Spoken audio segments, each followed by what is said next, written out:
Hello and welcome back to A Better World. This is your host Mitchell J. Rabin, and we're very glad that you're joining us again today. Today we're going to have another very interesting show. We have invited back Sandra Michael, who is a world-renowned healer, shaman, has been involved in the Huna traditions from Hawaii for dozens of years. She's been working with her hands, with her mind, with her heart, helping to heal and help people transform into their body of light. Well, as some of you who have seen the last show may remember, we were talking about her latest development, which has been a work in progress for the past decade or so, called the Metamatrix Chamber. And she's been getting quite extraordinary results with it. And she's going to be continuing on today, speaking with us about what those effects have been. You could say it's almost like a computer with consciousness, and those who are exposed to it receive that consciousness. It's a reprogramming, as it were, and you'll be learning more about it in moments. Toward the end of the show, you'll be listening to Jack Schulman, who is a computer scientist, also of great renown, and he'll be speaking with us about his observations and participation in the development of this technology. So, without further ado, welcome to the show again, Sandra. It's good to be back. Good. Wonderful. Aloha. Aloha. So what is this about a computer with consciousness? Tell us a little bit more about it. It's a very exciting project. It's imagine using a computer to generate fields of consciousness. That makes it easier for people to access those fields in their body, in their lives, and it's really for the planet. Yeah. What's interesting is that most people, while appreciating the use of computers, are also very aware of the radioactivity, essentially, the electromagnetic fields that they produce, and really think more about computers as something potentially harmful. Yes, very detrimental. If mildly in that direction. So this is a swing around into a so-called healthy computer. Well, I was intimately aware of those detrimental fields. That's kind of how I got started with this, Really? actually, because 30 years now of teaching holistic health. Sure. 30 years. I was very sensitive to those fields, and they were extremely detrimental to the body. Mm-hmm. So it was quite a proposal even to come up with a way to challenge that in a way. Yeah, use computers to generate fields that are life-enhancing and beneficial at every level. You know? Exactly. And you've managed to work that switch, as it were, from detrimental to pleasurable, healing, transformative. I mean, that's Of course, quite me. something. Yes, I do. I know. It's the alchemy of ecstasy that we play with. That's and we've right. also called this the pleasure program, or we've said that we would put it out with a little piece on, program all your computers for pleasure now. Because there's always room for more pleasure, more life, more aliveness, more love in Definitely. our bodies or our lives somewhere. And I figure there's lots more room for it on the planet. Yes. So we did, as far as the fields, we did have the fields measured by somebody from the Tesla Society. And they came out and they literally measured the fields off the computers. And the technology... The computers in the Metamatrix context, the chamber. Mm-hmm. Yeah, as far as the computers in their chamber, and when a computer is running the Metamatrix program, it changes the fields off the computer. What they found in measuring the fields, and in our chamber we had, at the time we had 6 computers running with, old 486s, the old 14-inch monitors, which generally had a very, very high level of radiation.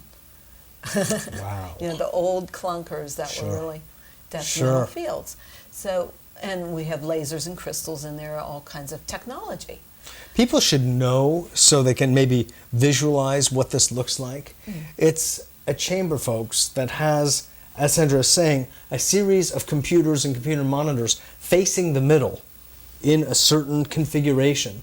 And in the middle is a massage table, or a chair, or bed, or anything of that sort. Or product. Or product, exactly. Like a supplement of something, or something of that sort. And there's a pyramidical structure on the top and crystals around? In some of the chambers, there's some a of the pyramid. Okay, so they're variations. They're all custom designed. Yes. And so there is this intense configuration, that's the point, and one is surrounded by a series of computer screens. Uh-huh. And these screens are running, as you are seeing already on the show, and that's sort of what it looks like. And a person or a product sits, if you will, as much as a product sits, in the middle of it, and receives the vibrations, the frequencies from this context. Right. And it generates those fields. And it generates these fields. And now the Tesla Society came out and they measured Yeah, and they the found fields. there was no... In what way did they measure the fields? With all kinds of monitoring devices for measuring the fields.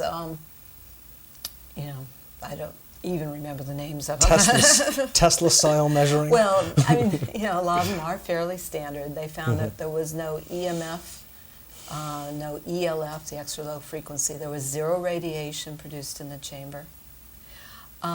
They also said that the fields in the middle of the chamber, notice it's where the intersecting fields come together that's most profound. I see. What they found is that the fields At the cross-section point. it measured like being in the middle of the rainforest, which is the most life-enhancing Place on the planet. and the breath, you know, it's the oxygen level, because Sure. it does create an oxygenation or ionization type effect, or antioxidant type effect. When I walked into the studio and the computer program was running in here before we got here, I smelt ozone. Yeah, it does generate, you know, an air purification type effect. Yes. And it's very interesting and ionizing. Yes. And so, you know, like even we'll talk maybe a little bit about wine. And so like for wine in the bottle, even it's like it's already breathed. Yeah. So it's very interesting. So they're, you know, measured like being in the middle of a rainforest. They said the closest fields that they had ever measured were the fields off a Tesla coil, you know, which is that infinity loop, as you know, which, you know, this is designed, when you look at the screen, you can tell it looks kind of like the double strands of DNA or 12 strands of DNA, and it is to interface with the DNA, and it is that loop, that double helix.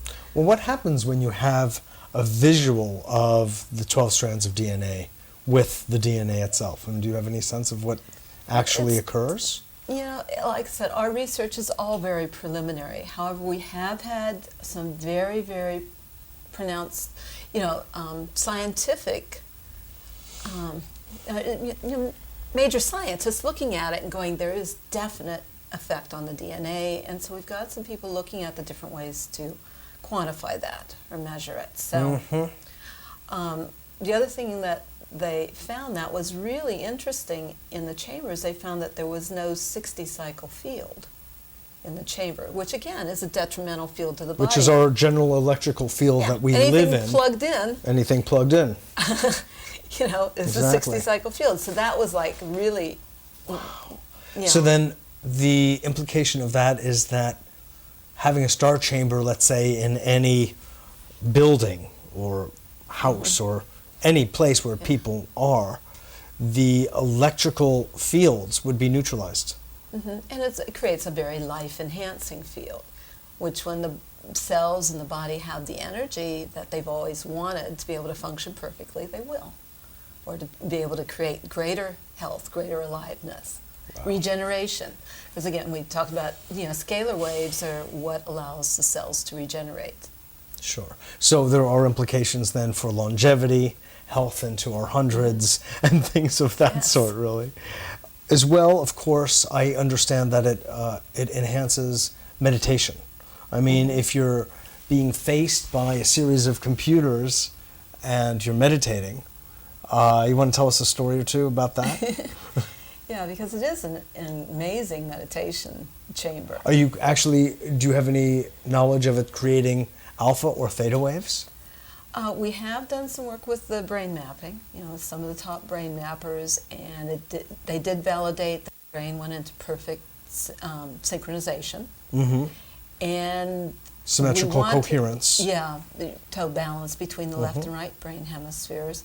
And then it also showed massive rewiring, basically, of the neurology. Go back and do some more testing because they wanted to put more equipment with it. We've done, you know, Kirlian photography of people before and after being exposed to the chamber. Of course, we showed the Kirlian product, but we also have done that with people. We also had another scientist that did 60-second tests with somebody. He developed some technology that captures or measures the fields off each of the chakras. And he found in 60-second tests that it was completely balancing all the chakras. But he also found that the Earth would respond as we changed, the program, and the Earth itself, the vortex, the mountains would respond, which is what it was developed for, really. Well, it sounds like, Sandra, it was developed to help to neutralize the ill effects of computers. And as we have a world that's becoming increasingly computer literate, this is no small feat. Right. Number one. Number two, we're dealing with a world that is increasingly polluted and contaminated in every single element we've got on the face of the earth, and above it. And so your purpose is to help to address this global eco-disaster, if you will. Yeah, and so we've got many applications of the technology for that. We're finding. Could you talk about that a little bit? You talked a little bit about water. Perhaps you could talk about water, air, soil. Well, there's many applications for the technology. We're finding that what it does is allows, whether it's a person or a product or whatever it's applied to, it allows the fulfillment, basically, of highest potential. Mm-hmm. And so, for water, we have done some experiments and some testings. All the preliminary research of charging water, where they're going to be doing some nuclear resonance testing, but increase the permeability and reduce the surface tension. The water tasted very sweet, but people had just felt so incredible. It was like taste tests with groups of people that we've done with the water, and the shift in taste and everything of the water is profound. That they can literally feel it just being absorbed very quickly. But you can also take a mirror. And water is a major carrier of, it conducts, life. Of course, of life itself. And of patterns, of imprints, of anything you put into it. And of course, because we're 90% water, 90% give or take water. a few, it's water to water, if you will. And you interviewed Merlin of Merlin Water. And so Sure. He's also beginning to incorporate the technology. But the hydration ability is very, very critical. Permeability of cells. And people don't realize that they can drink a lot of water and it not be able to get into the cells and create hydration. And most of aging is simply dehydration. That's right. So this allows that absorbability. But you can also see it if you put the water on a mirror. With a high surface tension, it beads up. When you have charged water, you can literally feel it across the mirror, and it makes it very slippery, very slick, versus being almost sticky. So that's one application. As far as for cleaning up water, we have worked with another scientist who has created a mineral solution that when we charge it in the chamber, it's emulsifying oil at room temperature, but it's also developed a solution that can pull PCBs out of bodies of water, for example, lakes or reservoirs or things like that. And again, this is all preliminary, but it's formidable. It's very positive results in those fields. Yes. At least you've got the beginnings of the making of some powerhouse technology that, if it could do half of what you're saying, or cover all of these applications partially, it will still be an extraordinary contribution to the way things are right now. Now, so you've talked about air and the ozonating effect. You've talked about water and Earth itself. You mentioned mountains. Well, what's that? Moving mountains? Sounds biblical. Yes, with the mustard seed of faith, we can move mountains. Well, we're not limited. Let's change the world. Isn't Do tell. A better world. That's the point, exactly. Let's create. You're fulfilling the prophecy of my show. So what we're here for. It's really our show. And so why not? But it can be used for the earth also, as far as in, could be used in applications of growing, growing products to, plants, for example, hydroponic agricultural applications for greater permeability in the soil. An anecdotal story is in one of the chambers, which you saw yourself. You visited in Connecticut. Mm-hmm. And the chamber, it's a home chamber because people can put their own chambers in at home as a meditation. Sure. And, even with one screen even. I mean, it could well, be a so-called minimalist one or? the smallest chambers are 3. 3, I see. Yeah, because you want the intersecting fields. Ah, so yes. you can triangulate with just 3. And, Sure. And can be put in a space as small as 8.5 by 8.5 and still have a table in the middle. Some massage therapists are using that in their treatment rooms or to go in spas or, centers. But it enhances any kind of healing modality. But people can also have them in their own homes that way. So this chamber has how many computers? So 16 computers in his. But here in Connecticut is in a garage with no insulation. Oh, yes.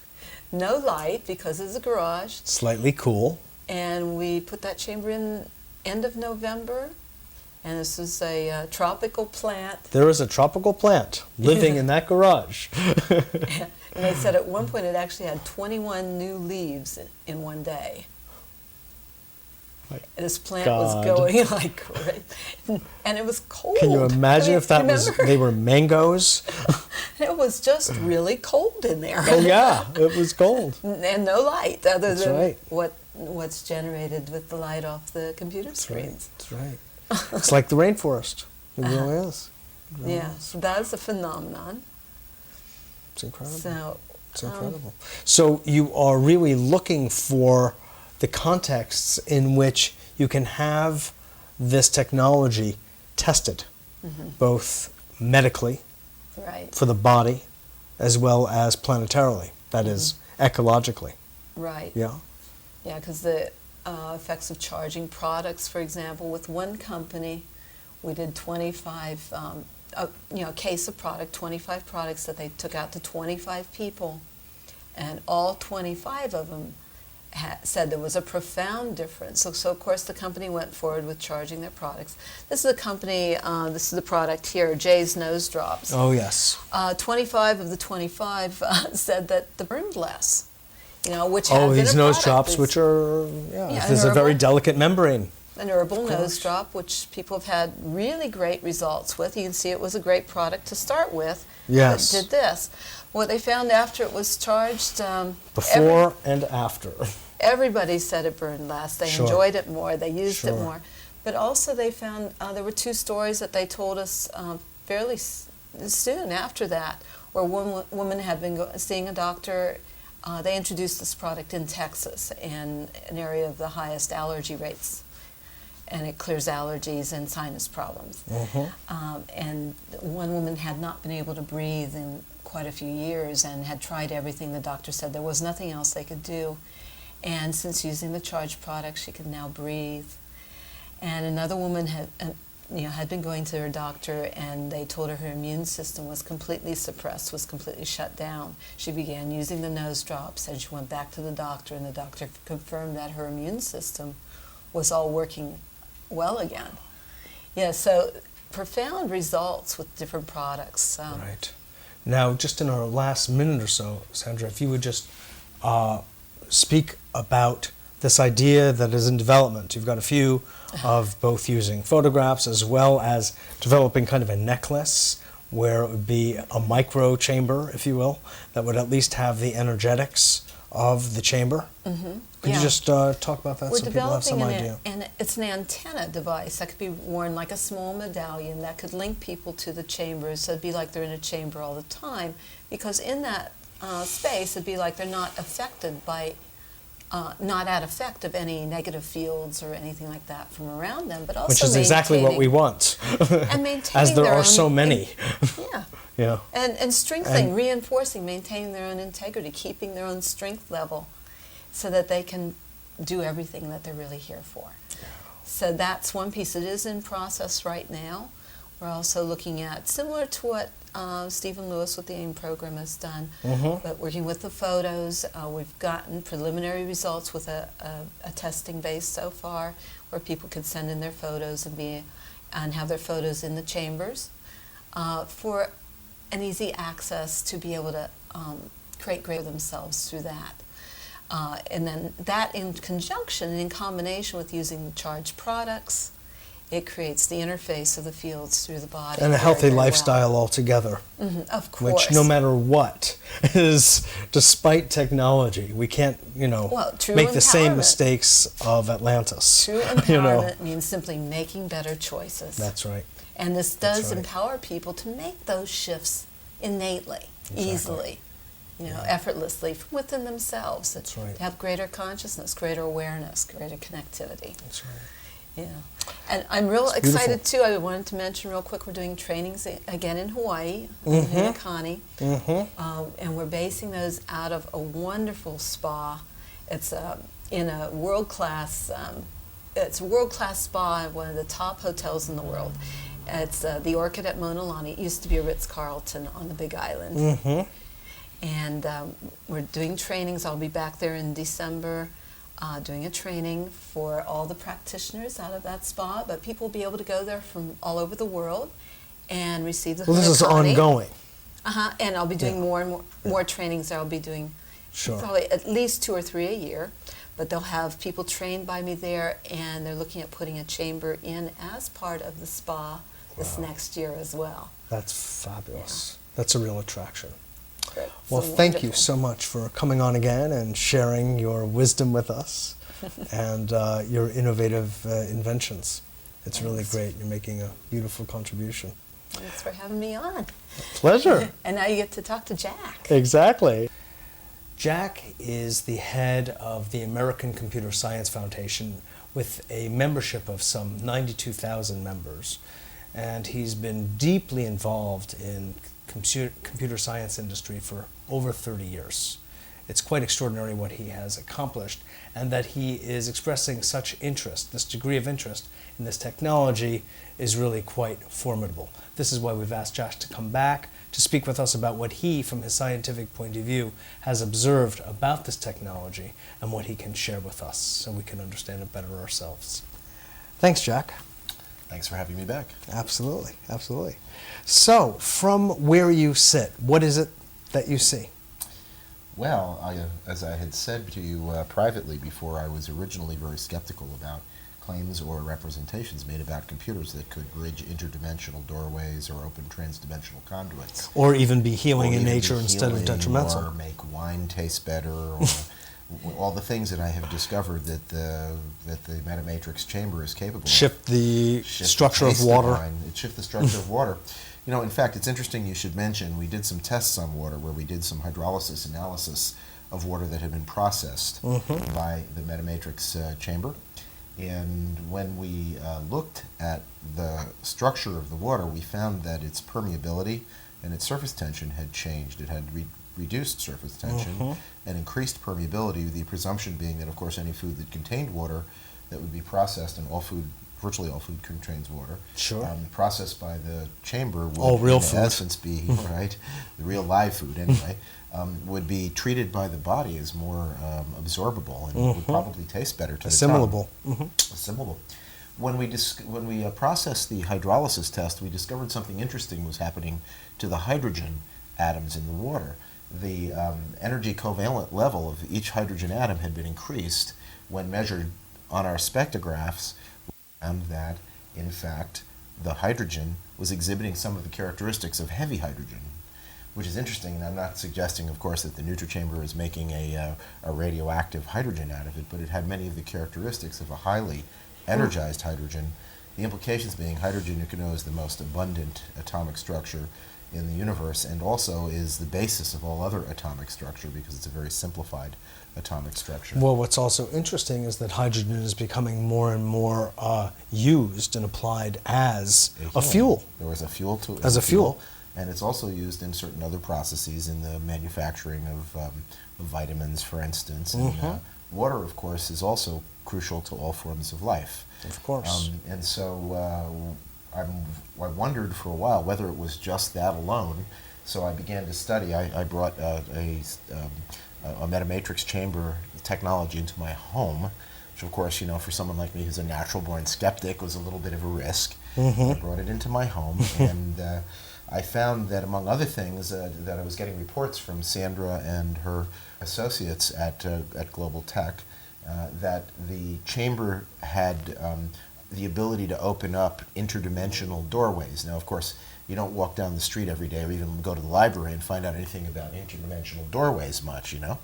However, after studying what the technology did or does in my home, noticed, for instance, unusual emanations around the computers, began to take photographs in different lighting, found that there were actually these unusual spherical energy apparitions that appear around the computer itself, and when you put your hand in them, you can feel what feels like a heat and energy, etc., coming from these emanations. So I called Aunt Sandra and I asked her what those were, and she said, "Oh, those are the interdimensional orbs." And of course, for Sandra, don't you know anything? Yeah, like, wow, gee, you know, I thought I knew everything right until that point. It's amazing how humbling the experience has been, and it appears as if in the chamber there's an actual structure of the interdimensional energy that creates a kind of a quiet zone in the middle of the chamber that's coming from these orbs that appear to be attracted to the computer screens. Yeah, actually, or the contents of what's coming it's through. Like the energy that is producing, which is, by the way, a very high frequency energy that seems to relate to the light coming from the computer, but it's a little hard because to quantify it, because in my measurements of it, I'm getting a lot of very strange Gaussian readings that I would never have expected to get around our own computers. I mean, bear in mind, these are higher Gaussian readings? Strange Gaussian readings, things that would not normally emanate from our computers, low voltage levels, but high frequency levels. And not in the harmful area, just quite the opposite, the type of things that you would get around the human body if one were making measurement, leading me to believe that there was almost some form of living energy emanating from the computers. Now, of course, I'm still studying it, and I'm still trying to figure it out. However, I was astonished to discover that I can actually now pick up and see those orbs. First of all, you observed such orbs that you had not even knew existed before. Not until that time, that's correct. And not only did you now know, you actually palpated them. Yes, in fact. And I actually was then motivated to go out and research these orbs, consider more, and I've since discovered a large body of information about the orbs. So it almost looks like this may be some kind of gateway or conduit for these interdimensional beings, which is an application of a technology or the use of a technology that we have not heretofore known. Listen, I want to thank you again, Jack, for being a guest on the show, and we'll have you back. My pleasure. To have you back again for many other subjects of discussion. My pleasure. Great. Thanks. Excellent. This is Mitchell J. Rabin for A Better World. Thanks so much for joining us, and we look forward to seeing you all next week.